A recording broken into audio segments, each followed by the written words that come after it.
श्री स्वामी समर्थ. नमस्कार मित्रांनो. गुरुवारच्या दिवशी ही कामे केल्याने कुटुंबाची रात्रंदिवस प्रगती होत जाईल. कुटुंबात खूप त्रास आहे, खूप अडचणी आहेत, केलेले काम पूर्ण होत नाही किंवा जे काम आपण सुरू करू त्याच्यामध्ये अडथळे निर्माण होतात, प्रगती होत नाही आहे किंवा नवरा बायकोचे सतत भांडणे होत राहतात, घरातील मुले ऐकत नाहीत किंवा अभ्यास करत नाहीत, हट्टीपणा करतात, अशा खूप साऱ्या समस्या आहेत. घरामध्ये बरकत नाही किंवा पतीची प्रगती होत नाही, त्याला त्यांच्या कामामध्ये यश मिळत नाही, तसेच काही जणांना संतान सुख प्राप्त होत नाही. किती उपाय केले किंवा कितीही प्रयत्न केले तरीसुद्धा संतान सुख प्राप्त होत नाही.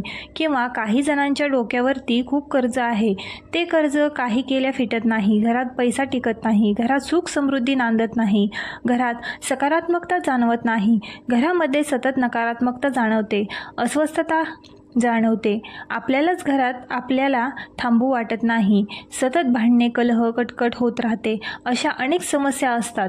बऱ्याच वेळा असे होते की घरातील सततच्या भांडण आणि कलहामुळे घरात असे दूषित वातावरण तयार होते की आपल्याला पूजा, नामस्मरण, अनुष्ठान, व्रतवैकल्ये आपल्याला करण्याची इच्छासुद्धा होत नाही किंवा असं वाटतं की आपण एवढी पूजा करतो तरीसुद्धा आपल्या घरात भांडण कलह निर्माण होतात.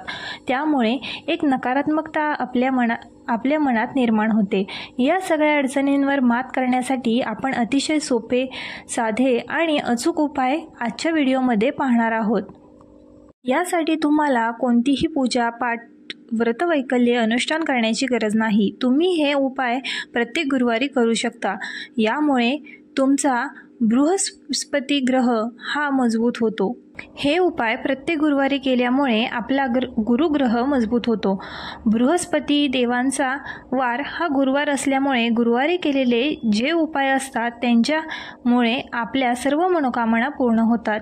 ज्या अडचणींचा आपण सध्या सामना करत आहोत त्या अडचणी हळूहळू दूर होतात. भाग्याची साथ आपल्याला मिळू लागते. तसेच नवरा, मुलं आपले सर्व ऐकू लागतात. तसेच ज्या महिलांना संतान सुख नाही त्या महिलांना संतान सुख मिळतं. तसेच घरातील महिलेने जर हे उपाय केले तर त्या घरात आनंददायी वातावरण निर्माण होते, घरात सुख समृद्धी निर्माण होते, घरातील वातावरण हे सकारात्मक होते, घरातील मानसिक ताणतणाव कमी होऊन घरातील प्रत्येक व्यक्तीला त्यांच्या कामामध्ये यश मिळू लागते. कारण कोणत्याही घराचा पाया, कोणत्याही घराचे मजबूतीकरण या घरातील महिला असतात. जर घरातील महिला या सकारात्मक विचारांच्या असतील तर त्या घराची प्रगती होते आणि कोणतेही काम जेव्हा महिला करतात तेव्हा त्याचा फायदा हा संपूर्ण कुटुंबाला होतो. कारण कोणत्याही महिलेला किंवा घरातील कोणत्याही सदस्याला असे वाटत नाही की आपल्या घराचं वाईट व्हावं, आपल्या घराची प्रगती होऊ नये. प्रत्येक घरातील महिला या घराच्या प्रगतीसाठी रात्रंदिवस झटत असतात. आपल्या घराची प्रगती कशी होईल याचाच विचार घरातील महिला करत असतात. यातील पहिला उपाय म्हणजे यासाठी तुम्हाला 1 वाटीभर तांदूळ घ्यायचे आहेत आणि या वाटीभर तांदूळामध्ये तुम्हाला थोडेसे पाणी आणि थोडीशी हळद टाकून हे तांदूळ पिवळे करून घ्यायचे आहेत. आणि हे वाटीभर तांदूळ तुम्हाला तुमच्या घराच्या आसपास किंवा घराजवळ जिथे पक्षी येतात किंवा तुमच्या गॅलरीमध्ये किंवा घराच्या छतावरती तुम्हाला हे वाटीभर तांदूळ पक्ष्यांसाठी ठेवायचे आहेत. गुरुवारी सकाळी तुम्हाला हा उपाय करायचा आहे. यामुळे काय होतं तर जे पक्षी असतात तर ते पक्षी पिवळे तांदूळ खातात. आपल्याकडून नकळतपणे गुरुवारच्या दिवशी अन्नदान हे होत राहतं. त्यामुळे आपल्या कुंडलीतील गुरुग्रह हा मजबूत होतो. गुरुग्रह बृहस्पती देव आपल्यावरती प्रसन्न होतात आणि यामुळे आपल्या जीवनात ज्या काही समस्या आहेत ते आपल्याला हळूहळू कमी होताना दिसू लागतात. दुसरा उपाय म्हणजे गुरुवारच्या दिवशी तुम्हाला तुमच्या जेवणामध्ये पिवळ्या पदार्थांचा समावेश करायचा आहे. जसे की हरभऱ्याची डाळ असेल, बेसन असेल, त्यापासून आपल्याला जे काही भाजी बनवायची असेल तर ती बनवायची आहे. किंवा पिवळ्या रंगाच्या फळांचा आपल्या आहारामध्ये समावेश करायचा आहे. जसे की केळी असतील, संत्री असतील. म्हणजेच गुरुवारच्या दिवशी आपण जास्तीत जास्त पिवळ्या रंगाच्या पदार्थांचे आपल्या आहारामध्ये समावेश करायचा आहे व त्याचे सेवन करायचे आहे. या उपायाने देखील आपला गुरुग्रह मजबूत होतो. तसेच गुरुवारच्या दिवशी जर तुम्हाला शक्य झाले तर पिवळ्या रंगाचे वस्त्र देखील परिधान तुम्ही करू शकता. ज्योतिषशास्त्रानुसार हे उपाय सिद्ध उपाय मानले गेले आहेत. कारण प्रत्येक दिवसाचं वेगळं असं महत्त्व आहे. प्रत्येक दिवस हा प्रत्येक ग्रहाला समर्पित आहे. तसेच गुरुवार हा गुरुग्रहाला समर्पित आहे. त्यामुळे गुरुवारी हे उपाय केल्याने आपल्या कुंडलीतील गुरुग्रह हा मजबूत होतो आणि आपल्याला कोणत्याही प्रकारच्या अडचणी येत नाहीत. गुरुवारी केलेले उपाय हे पूर्णत्वास जातात. त्याच्यामध्ये कोणत्याही प्रकारचा अडथळा येत नाही. तिसरा उपाय असा आहे की तुम्हाला थोडंसं गव्हाचं पीठ घ्यायचं आहे आणि थोडंसं बेसन पीठ घ्यायचं आहे. गव्हाचं पीठ जास्त घ्यायचं आहे आणि बेसन पीठ 1 चमचाभर घेतलं तरीही चालेल. त्याच्यामध्ये थोडीशी हळद मिक्स करून त्याचे पीठ तुम्हाला मळून घ्यायचे आहे आणि याचा एक गोळा बनवून घ्यायचा आहे आणि त्याच्यामध्ये तुम्हाला थोडासा गूळ आणि हरभऱ्याच्या डाळीचे मिश्रण म्हणजेच आपण जशी पुरणपोळी बनवतो त्या पद्धतीने तुम्हाला हा गोळा बनवायचा आहे आणि हा गोळा तुम्हाला गाईला खाऊ घालायचा आहे. यामुळे आपल्याला गोमातेचा आशीर्वाद मिळतो. तुम्हाला तर माहीतच आहे की गोमातेच्या शरीरात 33 कोटी देवांचा वास असतो. त्यामुळे गुरुवारी जर तुम्ही असे पीठ गाईला खाऊ घातले तर याचे खूपच असे पुण्यफळ आपल्याला प्राप्त होते. हळूहळू आपली प्रगती होत जाते आणि हे आपल्या लक्षात सुद्धा येत नाही की आपल्या आता चांगले बदल घडू लागले आहेत. तसेच ज्यांचा विवाह होण्यास अडथळा निर्माण होत आहे त्यांचा या उपायाने लवकरात लवकर विवाह होण्यास मदत होईल. विवाह योग लवकर जुळून येईल.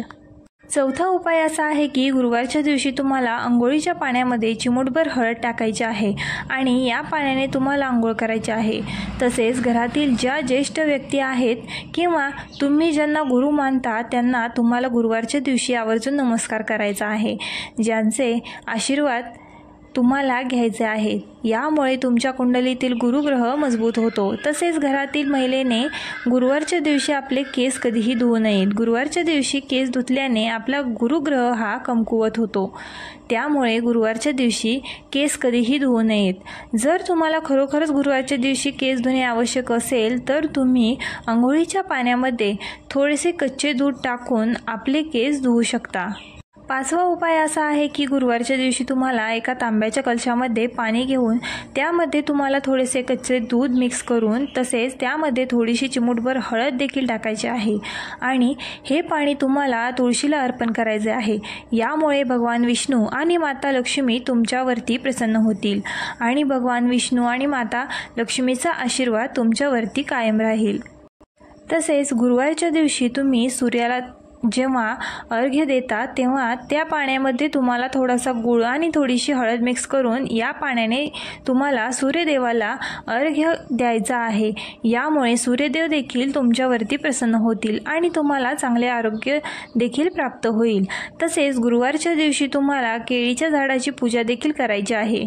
जर तुमच्या घरामध्ये किंवा घराच्या आसपास केळीचे झाड असेल तर गुरुवारच्या दिवशी तुम्हाला केळीच्या झाडाची पूजा नक्की करायची आहे. कारण केळीच्या झाडांमध्ये भगवान विष्णूंचा वास असतो आणि जिथे भगवान विष्णू असतात तिथे माता लक्ष्मी असतेच.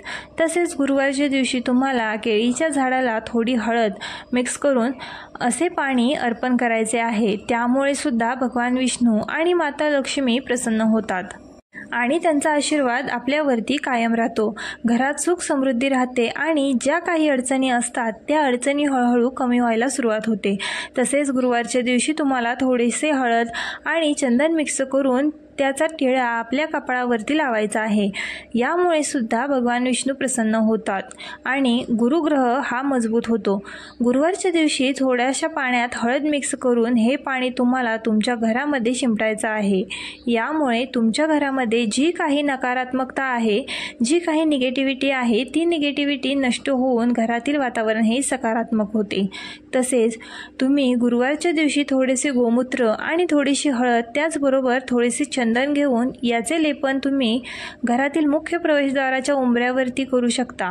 हळदी आपल्या घरामध्ये नकारात्मकता प्रवेश करू देत नाही. त्याचबरोबर हळद ही माता लक्ष्मीला देखील आकर्षित करते आणि माता लक्ष्मीचा आपल्या घरामध्ये प्रवेश होतो आणि त्यामुळे घरामध्ये सुख समृद्धी नांदते. व्हिडिओ आवडला असल्यास आपल्या ग्लो मराठी चॅनलला लाईक, शेअर आणि सबस्क्राईब करायला विसरू नका. श्री स्वामी समर्थ.